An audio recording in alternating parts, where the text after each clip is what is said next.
नमस्कार, देवभूमि चैनल में आपका स्वागत है। इस वीडियो में हम बात करेंगे मोक्षदा एकादशी के पारण की। मोक्षदा एकादशी का पारण कब किया जाना चाहिए, किस प्रकार किया जाना चाहिए, क्या सावधानियां बरतना ज़रूरी है, और साथ ही जिनको नहीं पता है कि मोक्षदा एकादशी कब है तो ये भी बताया जाएगा कि मोक्षदा एकादशी किस दिन है दिसंबर 2023 में, और उसकी पूजा विधि क्या होनी चाहिए। ये सभी जानकारियाँ आपको आज के इस वीडियो में मिलेगी। और वीडियो ज़्यादा बड़ा ना हो जाए इसीलिए कथा आपको अलग से एक वीडियो है जिसमें अपलोड कर दी गई है। आगे बढ़ने से पहले एक रिक्वेस्ट आपसे ये है कि वीडियो अच्छा लगे तो उसे लाइक अवश्य करें और यह जानकारी दूसरों तक भी पहुँचाएँ ताकि सही जानकारी सही समय पर पहुँच सके और सभी लोग एकादशी का व्रत सही विधि से सही समय पर कर सकें।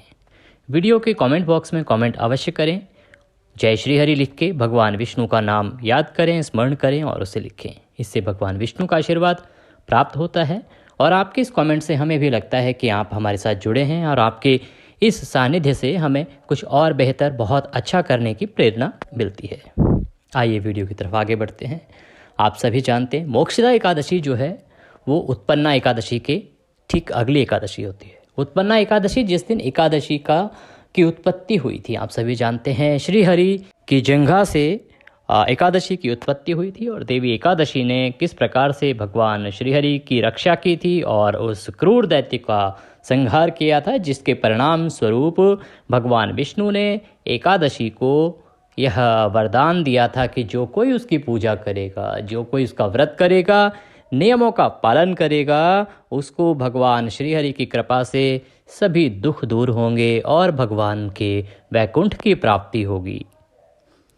मार्गशीर्ष मास की जो शुक्ल पक्ष की एकादशी है उसको मोक्षदा एकादशी कहते हैं। इस दिन भगवान विष्णु ने महाभारत युद्ध के प्रारंभ होने के पूर्व मोहित हुए अर्जुन को श्रीमद् भागवत गीता का उपदेश भी दिया था। और इस एकादशी का अधिक महत्व इसलिए है क्योंकि भगवान श्री कृष्ण को समर्पित एक महीना मार्गशीर्ष मास, उसमें यह मोक्षदा एकादशी आती है।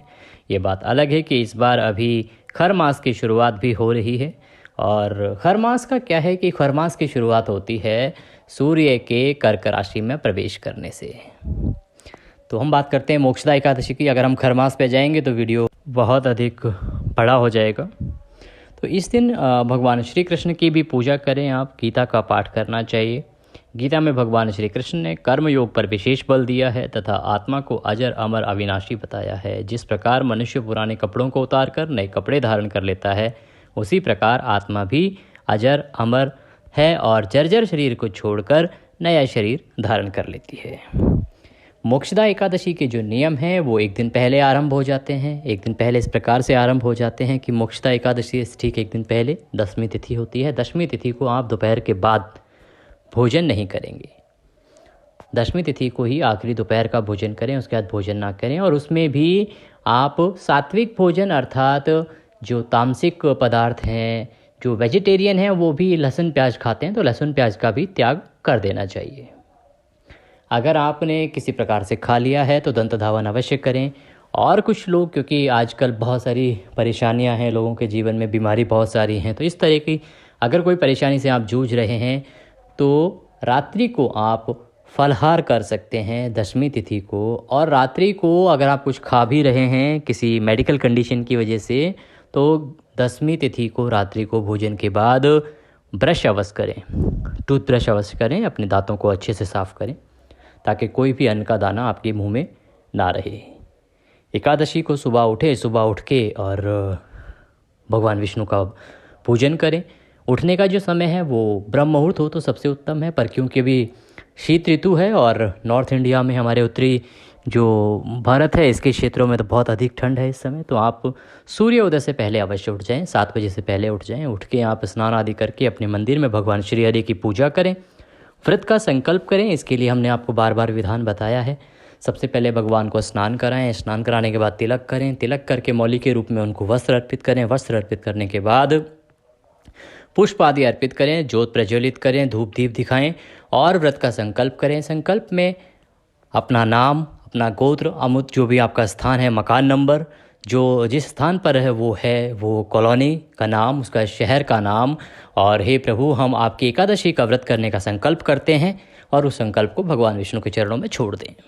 इस प्रकार से आप यह संकल्प करेंगे, फिर भगवान विष्णु के जो है जाप मंत्र हैं उनका जाप कर सकते हैं।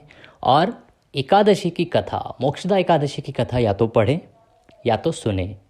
आपके लिए हम प्रत्येक एकादशी की कथा अपने इस चैनल पर भी प्रसारित करते हैं, अपलोड करते हैं, तो चैनल से जुड़े रहें। सब्सक्राइब नहीं किया है तो उसे अभी सब्सक्राइब कर लें, और बेल आइकन जो साइड में एक घंटे का निशान होता है, बेल बनी होती है, उसको अवश्य क्लिक करें। उसको क्लिक करने से क्या होगा कि जैसे ही कोई वीडियो अपलोड हम करेंगे उसकी इन्फॉर्मेशन आप तक पहुंच जाएगी। आपके काम का होगा तो आप उसको देख लीजिएगा, क्योंकि हमारा ये जो चैनल है इस पर सिर्फ भक्ति और सूचना से संबंधित वीडियो ही डाले जाते हैं। फालतू की सामग्री हम यहाँ पे प्रसारित नहीं करते हैं। सिर्फ वीडियो में आपको मिलेगा कौन सा व्रत कब है, कौन सी तिथि कब है, व्रत कैसे करना है, कथा क्या है, कथा सुनाई जाएगी, महात्म्य सुनाया जाएगा। आपको अच्छा लगता है आप वीडियो खोलिए, उसको सुनिए, और आपको लगता है लाइक करना है तो लाइक अवश्य कीजिए और कमेंट कीजिए। तो इस प्रकार से आप कथा सुने, कथा सुनने के बाद भगवान की आरती करें और भोग लगा के प्रसाद अपने जो भी सहयोगी जन हैं, गृह के जो भी आपके पारिवारिक जन हैं, उन सबको वितरित करें। प्रसाद में आपको तुलसी पत्र अवश्य डालना है, बिकॉज तुलसी के बगैर जो है वो भगवान श्री हरि भोग को स्वीकार नहीं करते हैं।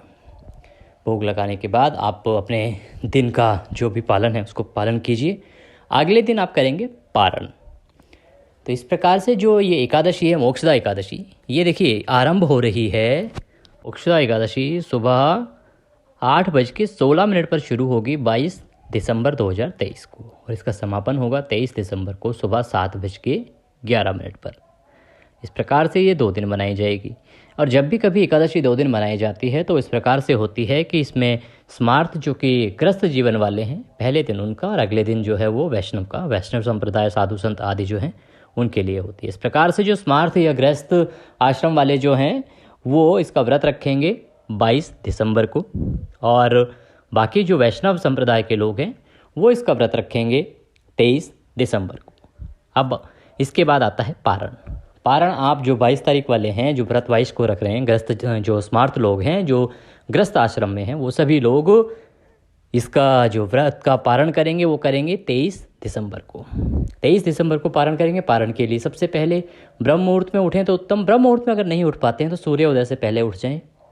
उठने के बाद स्नान आदि से निवृत्त होने के बाद अपना जो पूजा स्थान है जहाँ पे आपने कल पूजा की होगी एकादशी की, वहाँ पे बैठें, और आपका कोई मंदिर है उसके सामने बैठें। अगर बैठने का कोई वो नहीं है तो आप खड़े होकर भी कर सकते हैं। सबसे पहले भगवान को स्नान कराएं। स्नान कराने के लिए एक लोटा या गिलास लें, उसमें जल लें, जल में थोड़ा सा गंगा जल मिला लें, उससे थोड़ा सा सांकेतिक स्नान कराएं भगवान को। स्नान के बाद तिलक कराएं, तिलक करके उसके बाद पुष्प आदि अर्पित करें, कलावा अर्पित करें वस्त्र के रूप में। धूप दीप जलाएं। धूप दीप जलाने के बाद भगवान से प्रार्थना करें कि हे प्रभु, हमने अपने पूरे मन क्रम वचन से अपना यह एकादशी का व्रत किया है, इसमें अगर कोई त्रुटि, कोई गलती, कोई भूल हमसे हुई हो तो प्रभु हमें क्षमा करना, क्योंकि आप तो दया सिंधु हैं और हम आपके दर के भिखारी हैं। तो प्रभु हमारी गलतियों को क्षमा करते हुए इस एकादशी के व्रत को आप स्वीकार करें और हमें दया का आशीर्वाद प्रदान करें। जिस भी निमित्त आप ये व्रत कर रहे हैं उस उद्देश्य को आप भगवान के सामने दोहराएं और उसके बाद भगवान को भोग लगाएं। भगवान को भोग लगाने के बाद आप खुद प्रसाद ग्रहण करें, जो आपके पारिवारिक जन हैं उनको प्रसाद खिलाएं और अपना व्रत का पारण करें। पारण में भी बहुत सारे लोग अलग अलग चीज़ें बनाते हैं। देखिए, कुछ लोग हैं वो रोटी सब्जी बनाते हैं, अपनी पराठे बनाते हैं, पराठों से भोग लगाते हैं। कुछ लोग इस दिन पीले चावल बनाते हैं। एकादशी को चावल नहीं खाए जाते हैं, लेकिन द्वादशी को भगवान को आप चावल का भोग लगा सकते हैं, उसमें कोई परहेज नहीं है। और बहुत सारी ऐसी जगह हैं हमारे भारत में कि जहाँ पे सिर्फ पीला चावल ही बनता है पारण वाले दिन। तो आपके यहाँ पे भी अगर ऐसी कोई नियम है तो आप पीले चावल बना सकते हैं, उसमें मटर डाल सकते हैं, वो आपकी सेहत के लिए भी अच्छा है, हल्का फुल्का आहार होता है, आप वो खा सकते हैं। कुछ जगह पे खिचड़ी बनाते हैं भगवान के लिए, खिचड़ी का भोग लगाते हैं, उससे आप पारण कर सकते हैं। या आप फल से भी अपना पारण कर सकते हैं, उसके बाद आप दिन में जब भी खाना खाना चाहें तब खा सकते हैं। इस प्रकार से भगवान को भोग लगाने के बाद अपने व्रत का पारण करेंगे। अब पारण का जो करना कब है ये आपको बताएं, उससे पहले जानना जरूरी पारण होता कब है। देखिए, पारण जो है एकादशी व्रत का वो द्वादशी तिथि में किया जाता है, और द्वादशी तिथि आरंभ होने के पहले 5 घंटे में नहीं किया जाता है, क्योंकि पहले 5 घंटे द्वादशी के हरिवासर का समय होता है। इसीलिए अब क्योंकि आपको हमने बताया कि 23 तारीख को द्वादशी तिथि जो है वो समाप्त हो रही है, तारीख को 7:11 पर। तो इस प्रकार से उससे 5 घंटे आप लगाते हैं तो 12:30 बजे के बाद आप पारण कर सकते हैं। अगर हम शुभ मुहूर्त की बात करें तो पारण का सबसे उत्तम शुभ मुहूर्त है 23 दिसंबर को दोपहर को 1:22 से और दोपहर को 3:25 के बीच। ये व्रत के लिए सबसे उत्तम पारण के लिए समय है। इस समय में आप व्रत का पारण कीजिए। वहीं वैश्रम संप्रदाय के जो लोग हैं जो 23 को व्रत रख रहे हैं वो 24 दिसंबर को पारण करेंगे और पारण का सुबह समय रहेगा सुबह 7:10 से और 9:14। ये जो है शुभ समय है, इस समय में आप व्रत का पारण करें और भगवान श्री हरि की कृपा प्राप्त करें। इस वीडियो में अभी के लिए इतना ही। अगले वीडियो में फिर होगी आपसे मुलाकात। अगर वीडियो अच्छा लगा हो तो कमेंट ज़रूर करें जय श्री हरि और लाइक अवश्य करें। नमस्कार।